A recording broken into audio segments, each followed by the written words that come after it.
오늘은 부패한 이스라엘이란 제목으로 말씀을 상고합니다. 우리 사람들은 근본이 부패에 있다 하는 것입니다.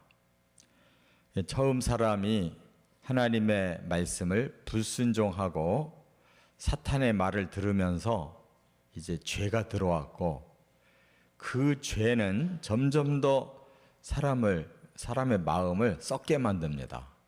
그래서 이제 그 하나님의 진리의 생명력이 끊어지면 사탄이 주는 온갖 거짓과 불의, 또 방탕, 이러한 것들로 계속 사람의 마음이 쌓여서 썩어버린다. 이게 부패예요.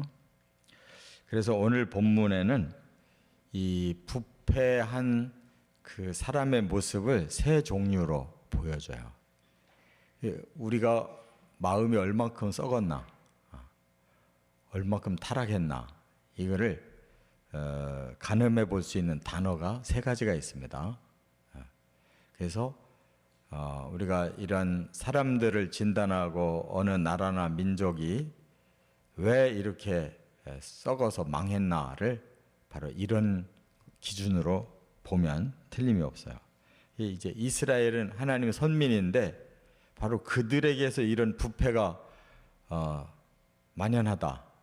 그는 바로 모든 사람의 모습이 바로 이렇다는 것을 보여주는 거예요.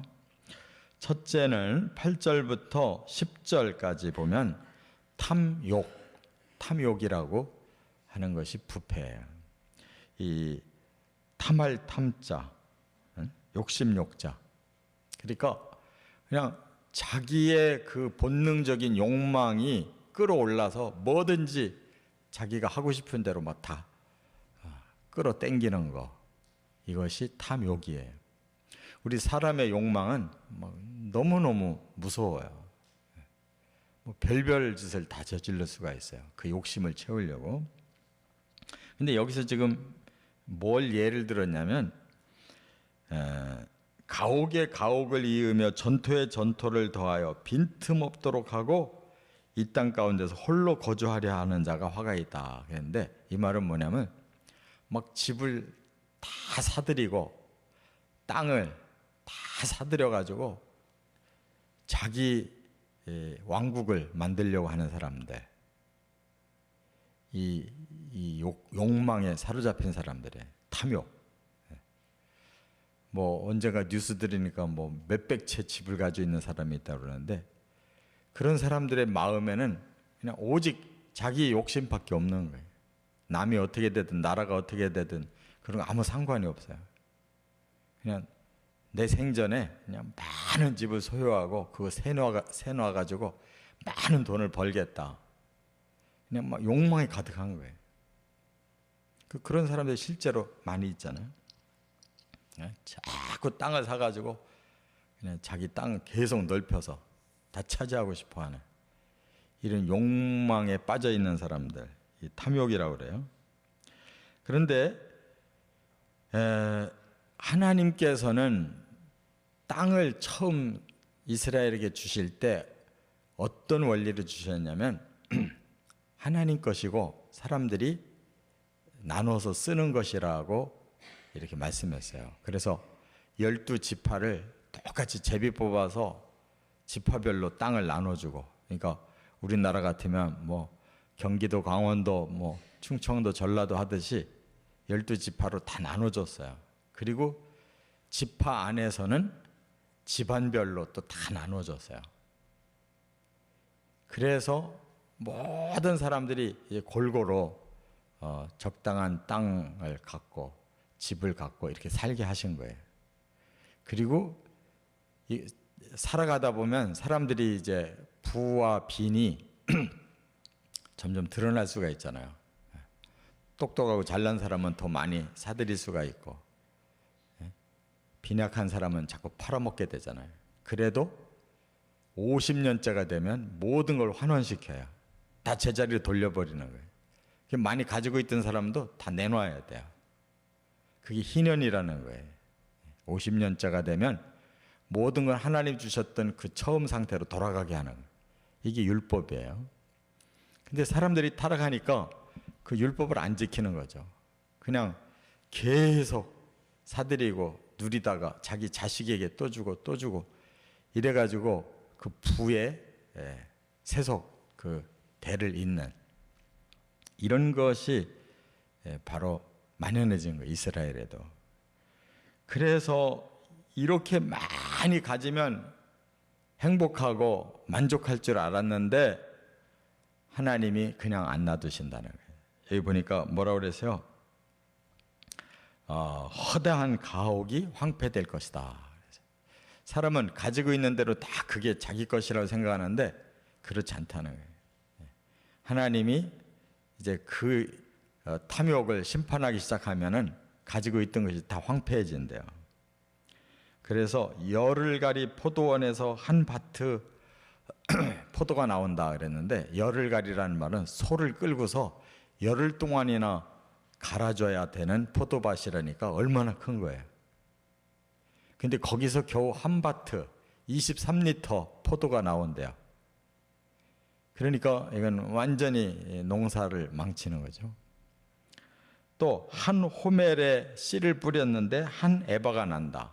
이게 반대거든요.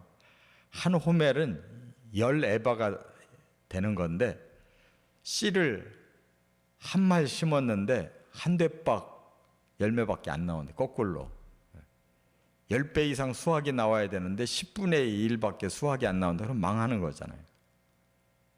그러니까 하나님께서 이 땅을 계속 환원시키기를 원하시는 겁니다. 이 물질은 환원시켜서 다 골고루 나눠 갖게 하시려는 것이 하나님의 뜻이에요. 근데 이게 부가 편중된다. 그럼 하나님 재앙을 일으켜 가지고 그게 다 싹쓸이를 한다는 거예요. 그래서 부는 몇 대 세습을 못하게 돼 있어요. 재물을 오래 가지려고 해도. 그럼 오래 가진 사람들이 어떤 사람들이냐? 계속 그 부를 나눠준 사람들이 오래 가져요. 그래도 서양에는 아주 유명한 가문들이 있어요. 그 가문들이 탐욕스러워서 그런 가문이 된 게 아니라 계속 나눠줘 가지고 그 부를 오랫동안 유지한 가문들이 있어요. 그러니까 탐욕하고는 다른 거죠. 그들은 부를 소유한 목적대로 나누는 사람들이라고. 근데 탐욕, 그냥 나 혼자 모든 걸 차지하고 싶어하는 욕망으로 가진 사람은 반드시 하나님이 패하신다는 거예요. 두 번째는 11절부터 17절에 보면 방탕, 이게 썩는 거예요. 이 방탕이라는 것은 놓을 방자, 쓸어버릴 탕자예요. 우리가 절제하면서 살아야 되는데 마음을 다 놔버렸어요. 그러면 그냥 모든 것이 싹 쓸려가는 거예요. 이게 방탕이라는 뜻이에요.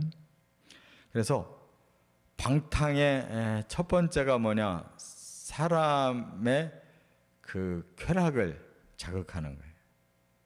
그래서 아침부터 밤까지 포도주에 취하고 연회를 열어서 각종 악기를 가지고 이렇게 즐기고, 그런데 하나님 일, 영적인 일에는 관심이 없고 무지하다 그랬어요. 그러니까 몸이 시키는 대로 막 먹고 즐기고 놀고 다 쏟아버리는 이러한 방탕이 사람들의 이런 죄성이에요. 누우면 좀 더 자고 싶은 것이 사람의 본능이에요. 음식을 보면 더 많이 먹고 싶고 더 좋은 걸로 먹고 싶고 더 안락함을 누리고 싶은 게 그게 사람의 본능이에요. 그래서 돈 많이 벌어서 좋은 집 살려고 하고 좋은 차를 살려고 하고 좋은 음식을 먹으려고 그러고, 그리고 쾌락을 자극하는 이런 술이라든지 그게 더 지나치면 마약을 먹는 거예요. 이게 방탕인 거예요. 그래서 어떻든 자기를 즐기려고 하는 거, 더 안락하게 자신을 자꾸 만들려고 하는 거, 그래서 겉으로 말로는 뭐 가난한 사람, 이웃 뭐 어쩌고 하면서도 자기 집은 크고 승용차는 너무 좋고 너무 좋은 데로 먹으러 다니는 사람은 타락한 사람이에요. 말로만 뭐 가난하고 어쩌고 자기 삶은 부유한 것은 그거는 거짓이에요. 타락이라고 하는 건 절대 선이 없어요. 상대적인 겁니다. 그래서 자기의 분수에서 넘치는 것이 그게 타락이에요. 여기 보면 그런 사람들은 결국 어떻게 될 거냐? 사로잡힐 것이다. 굶주릴 날이 올 것이다. 목마를 날이 올 것이다. 수월에 빠질 날이 올 것이다. 그들은 다른 사람 앞에 굽풀이고 낮아지는 때가 올 것이다. 왜냐하면 하나님은 정의롭고 공의로우시고 이 자연은 회복되지만 사람은 회복이 안 되기 때문에. 너무 정확하게 말씀했어요. 사람만 타락하고 사라지는 겁니다. 이 자연은 다 그대로 회복되는 거예요. 무섭잖아요? 하나님이 사람을 위해서 만들어주신 이 자연 세계는 그대로 살아있어요. 사람만 바뀌어요. 타락한 사람들이 사라지는 거예요. 이게 하나님의 공의고 정의라는 거예요. 끝으로 세 번째 18절부터 23절에 보면 불의, 올바르지 않은 거. 사람들은 올바른 길을 가고 싶어 하질 않아요. 항상 옆길로 빨리 가고 남을 제치고 이렇게 불법을 좋아해요. 이게 불이죠. 그래서 올바른 길은 멀리 갈 것 같고 손해볼 것 같고 그러니까 아주 약삭빠르게 지름길 가고 편법 쓰고 불법으로 해결하고 이런 걸 좋아하거든요. 근데 이게 타락한 징조예요. 불의, 불법. 그래서 거짓이 여기 이제 난무하는 거예요. 반드시 불의에는 거짓이 앞장서요. 그렇게 해야 통하니까. 거짓말로 해야 통하니까. 그리고 악을 선하다, 선을 악하다 이렇게 뒤집어 버려요. 하나님의 그 진리를 뒤집어서 말을 해요. 오히려 악한 걸 자꾸 선하다고 부채질해요. 그럼 그렇게 됩니다. 사람의 가치관이 바뀌어버려요. 선한 걸 자꾸 악하다고 하면. 또 흑암을 보고 광명이라고 그래요. 깜깜한데 그게 오히려 우리한테는 빛이다. 이렇게 사람을 자꾸 거꾸로 가르치는 거예요. 그러면 흑암을 광명으로 생각하고 그걸 좋다고 들어가는 거예요. 쓴 것을 계속 달다고 얘기하는 거예요. 그러면 정말 쓴 것이 좋은 거구나 이렇게 받아들인다니까요. 이렇게 스스로 지혜롭고 총명하다. 그러니까 자기를 세뇌시키는 거예요. 나는 지혜롭다. 내가 생각하는 건 다 옳다. 그러면 자기를 세뇌해버렸기 때문에 완전히 불법에 사로잡혔는데 그걸 몰라요. 기준이 사라졌어요.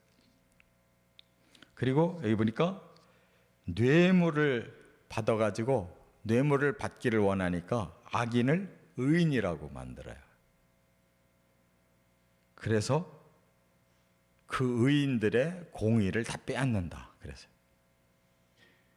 그러니까 세상이 이렇게 불법 천지가 되면 이제 하나님이 그들을 망하게 할 수밖에 없다는 거예요. 그러니까 여기 이 기준에 지금 틀린 말이 있어요. 이게 지금 2700년 전 얘기인데 2700년이 흐른 지금 이 지구상에 이 말씀이 틀린 게 있냐고요.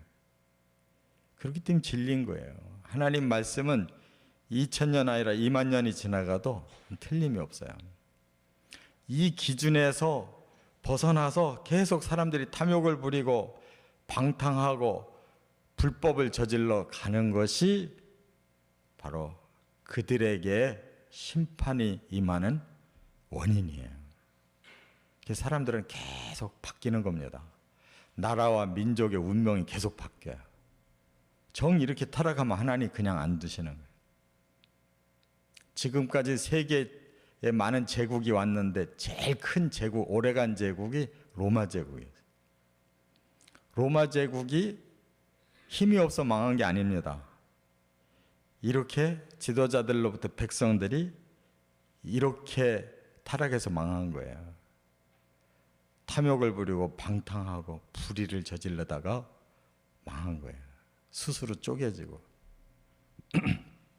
그러니까 이것은 뭐 전 세계적으로 똑같은 일이고 우리 개개인의 마음속에 똑같이 들어있는 거.